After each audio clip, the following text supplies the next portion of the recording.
हमने करुणा की दृष्टि से पढ़ा, उनकी श्रृंखला की कड़ियाँ को बाद में भारत की जो भारतीय सैद्धांतिकी हो सकती है, उस टेक्स्ट को उसके बाइबल की तरह पढ़ा जा सकता है।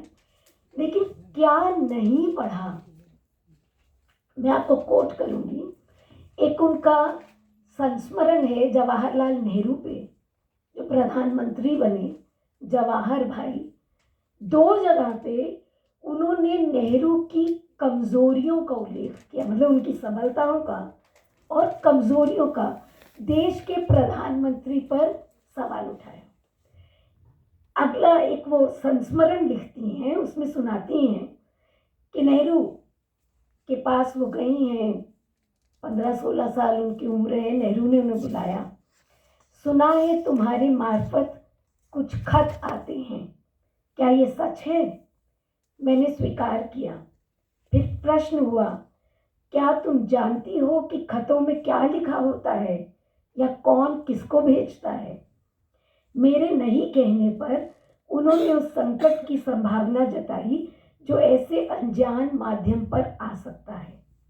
मैं वचनबद्ध हूँ, महादेवी कह रही हैं, मैं वचनबद्ध हूँ। सुनकर वे गंभीर हो गए।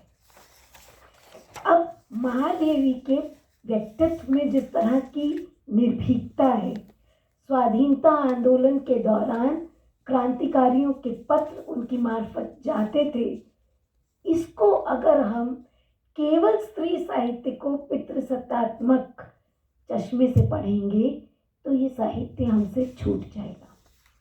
दूसरा उदाहरण कृष्णा सूक्ति का, भाषा के। महादेवी का एक और भी है, मतलब ये जो पॉलिटिकल स्टेटमेंट्स हैं, जब उन्हें ज्ञानपीठ सम्मान मिला, मार्गरेट थैचर के हाथों मिला, तो जो उन्होंने स्वीकार वक्तव्य एक्सेप्टेंस स्पीच दिया, उसमें उन्होंने ये बताया कि कितने 100 साल हमने अंग्रेज़ों की गुलामी झेली, लेकिन उसके बावजूद ये एक नया समय संदर्भ है जहां हम अंतरराष्ट्रीयता को देख रहे हैं।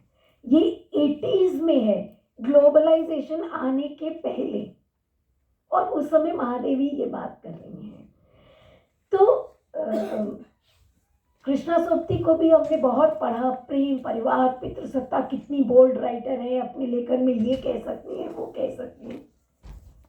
लेकिन भाषा को लेकर जो स्टैंड उन्होंने लिया, एक लेखक और भी बहुत कुछ करता है ना, स्त्री के साहित्य में राजनीतिक चेतना भी होती है, आर्थिक अधिकारों की बात होती है, प्रकृति, पर्यावरण, सौंदर्य, कला, शास्त्रीयता और लोक पक्ष, संस्कृति,